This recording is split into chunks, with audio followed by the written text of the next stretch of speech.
O que o cozinheiro do Bando do Chapéu de Palha nos ensina sobre uma ideia filosófica que tem um viés apocalíptico.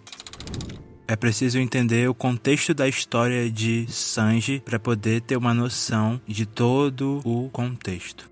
Sanji Vinskimori, Perna Negra, Blackleg, Vinskimori Sanji ou simplesmente Sanji é o filho da família Vinskimori, a realeza guerreira do reino Germa no Norte Blue. Isso dentro do universo de One Piece. O Sanji, ele foi o terceiro dos 4 gêmeos que nasceu de Jude e Sora, ou seja, ele foi o terceiro quadrigêmeo a nascer. Também era conhecido como o terceiro na sua família, por conta desse detalhe. Ele era chamado de o terceiro filho. O Sanji foi um experimento que deu errado. Era praticamente um rato de laboratório. Era assim que o seu pai, Vinskimori Jude, o tratava. Modificado artificialmente, assim como os seus outros 3 irmãos e sua irmã mais velha, que nasceu antes dos quadrigêmeos. Sanji foi basicamente um experimento que não deu certo. O seu pai buscava um fator de linhagem, DNA perfeito dentro do mundo de One Piece. Ele usou esse conhecimento para modificar os seus filhos ainda no útero da mãe, no útero de Sora Vinskimori. O objetivo do Jude era transformar os seus próprios filhos em soldados perfeitos, conhecidos como a Germa 66. Ou seja, o objetivo do pai do Sanji era transformar tanto ele quanto os seus demais irmãos em soldados perfeitos, em soldados que tivessem muita força, pudessem enfrentar qualquer batalha.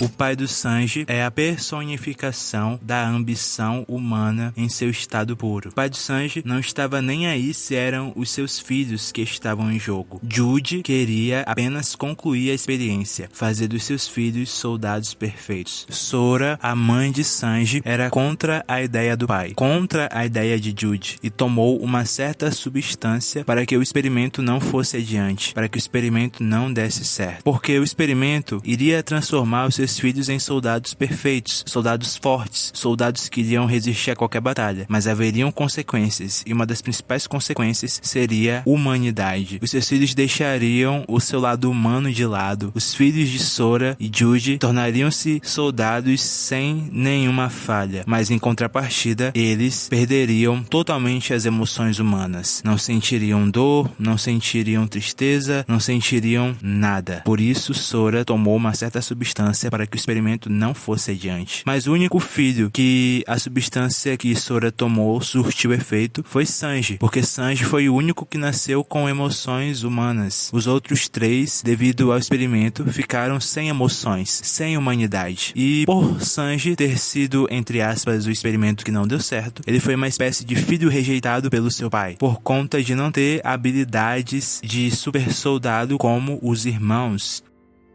Nós vamos ver na história o Sanji sofrendo durante a sua infância, sendo rejeitado, desprezado pelo pai. Os demais irmãos de Sanji tiravam sarro dele por ele não ter poderes e habilidades paranormais, entre aspas, habilidades extra-humanas, como os demais irmãos. Jude chega a trancafiar o seu filho em uma cela e muitos outros males acontecem. Mas o foco não é falar sobre a história do Sanji, e sim falar sobre a ideia filosófica que está por trás da história do Sanji.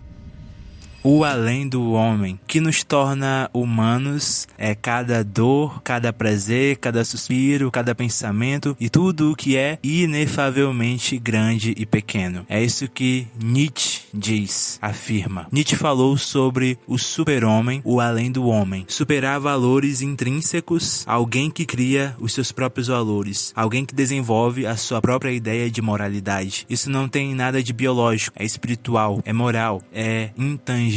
Sanji foi uma espécie de além do homem na ideia moral, porque ele criou seus próprios valores. Como, por exemplo, o Sanji criou um valor muito sentimental, que é não bater em mulheres de forma alguma. alguma, não deixar ninguém com fome, mesmo que seja um inimigo, usar as suas mãos somente para cozinhar. E um dos outros valores que Sanji colocou em sua mente e em seu coração foi contemplar o All Blue e ver as iguarias deste mar. Em outras palavras, é o amor ao destino, independentemente de qual seja ele. O Sanji criou a sua ideia de valor e a sua ideia de verdade. Por mais que ele tenha enfrentado dificuldades, por mais que ele tenha enfrentado algumas questões desde a sua infância, mas essas questões que ele enfrentou durante a sua infância moldaram as suas ideias, e o Sanji conseguiu desenvolver a sua humanidade. Mesmo em meio às dificuldades, ele passou a cultivar suas verdades, passou a cultivar aquilo que ele acreditava. Ele abraçou o destino que o cercou, ele abraçou o destino que ele alcançou, querendo ou não, e amou esse destino, construiu as suas verdades e vive junto com os Chapéus de Palhas através dos objetivos do bando. E aqui tem uma reflexão muito tocante para cada um de nós, porque é simplesmente isso, abraçar aquilo que aparece diante de nós, independentemente do que seja. Enfrentamos dificuldades na infância, mas na nossa juventude podemos encontrar facilidades, ou podemos encontrar pessoas que nos conduzam para um caminho cheio de aventuras, ou nós mesmos podemos nos aventurar em coisas novas em áreas diferentes, ou encontrar uma única questão que faça sentido. Por exemplo, o Sanji encontrou no ato de cozinhar um sentido, tanto é que isso agradava a sua mãe, e isso foi uma forma dele se conectar com as pessoas ao redor, pois através da cozinha, da arte de cozinhar, ele se conectava com as demais pessoas, com os outros ele se conectava. Encontrar uma arte pela qual possamos nos conectar com os outros, isso é algo muito interessante. O Sanji encontrou na cozinha. Alguém pode se conectar com os outros através da escrita, através da música, através de várias outras formas.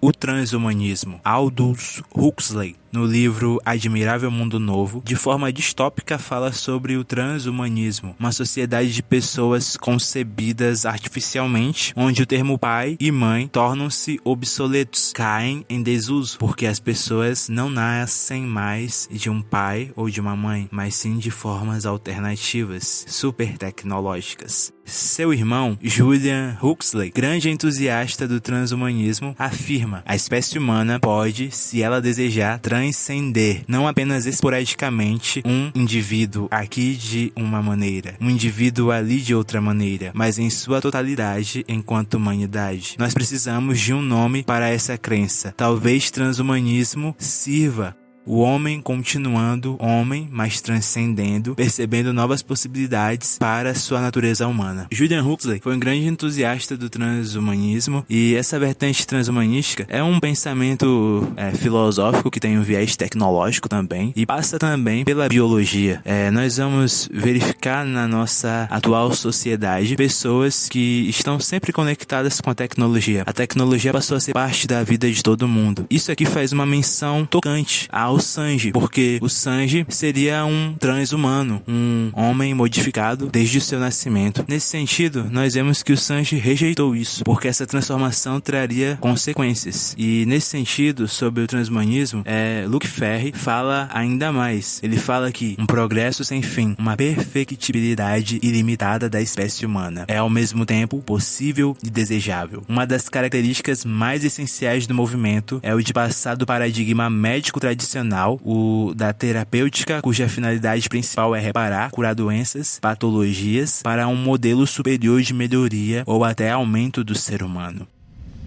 A ideia transhumanista é criar, basicamente, a união entre o ser humano e a máquina. Para os mais radicais, é ser um só, literalmente. Ou seja, a ideia transhumanista é fazer com que o homem e a máquina tornem-se um só. Fazer com que o homem e a máquina tenham uma união, uma espécie de ciborgue, já que eu não penso muito bem sozinho. Vou adequar uma inteligência artificial ao meu cérebro para que eu possa pensar mais rápido e melhor. Melhor do que outros humanos que não são modificados artificialmente. Assim, eu vou, de alguma forma, ser fora do comum. Esse pode ser o pensamento transhumanista. Com certeza, algumas pessoas pensam assim. Isso, em vários cenários, pode ser real. Um soldado ciborgue, pessoa ciborgue modificada artificialmente para pensar melhor, para tentar solucionar problemas da melhor forma. É literalmente o que os irmãos do Sanji são. Soldados modificados artificialmente para lutarem melhor, para terem uma força fora do comum, para terem habilidades balísticas.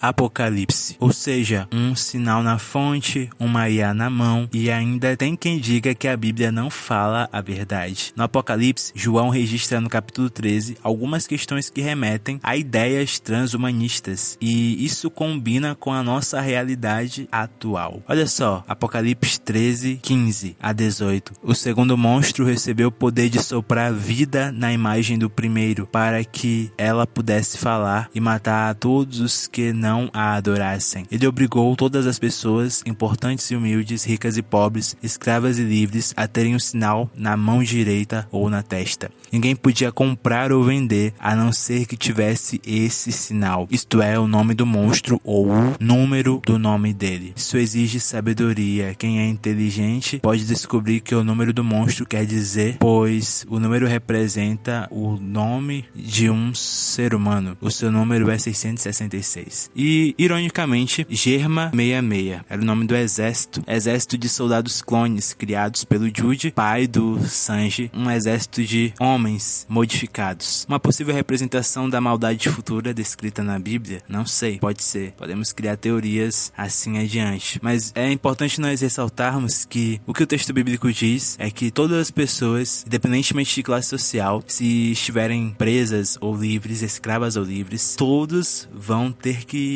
adquirir este sinal. Todos vão ter que obrigatoriamente ter isto, pois senão ninguém vai poder comprar, ninguém vai poder vender. E nós estamos aqui falando assim superficialmente, mas imaginem só, em um mundo onde tudo passa a ser artificial. Todo mundo tem que ter um chip, todo mundo tem que ter algum tipo de código instalado em si para comprar, para segurança. Isso vai ser algo meio que normal, mas enfim, não vamos entrar nesse contexto, vamos deixar isso pra lá. Só fica aqui a mera curiosidade, o Germa 66 e o número do monstro, ou em outras traduções, o número da besta, 666. É uma numerologia interessante. Teorias da conspiração. Podemos criar teorias da conspiração e especular que em breve existirão pessoas modificadas, já irão nascer sem suas emoções, assim como os irmãos de Sanji, ou que irão colocar uma inteligência artificial em si para evitar sentir alguns sentimentos específicos. Pode ser. A tecnologia tem se desenvolvido e pode ser que pessoas inventem um remédio para que as pessoas deixem de sentir alguns tipos de emoções, alguns tipos de sentimentos, deixem de se sentir humanas. Pode ser que tenha inteligência artificial que ajude pessoas no futuro a deixarem sentimentos de lado. Querendo ou não, isso é um cenário que pode ser possível, pensando numa forma de teoria da conspiração, claro, né? Voltando ao Sanji, a família Bishkimori possuía não somente alguns soldados gêmeos, mas um exército de soldados clones perfeitamente modificados em laboratório, prontos para servir outras nações em atividades mercenárias. Imagina só um contexto de guerra, países com soldados artificiais aprimorados em laboratórios, países com soldados ciborgues. Aliás, atualmente o que mais tem é aviões ciborgues, ou melhor, aviões robôs, drones, é o que nós vemos por aí, não é mesmo? Isso é o transhumanismo em seu estado puro e real. Quando você ver isso, não diga que eu não avisei, claro, né? Será que a geração atual, com o extremo vício em telas, seria um possível gatilho para criar uma geração apática, sem emoções profundas, facilitando o controle por uma elite transhumanista?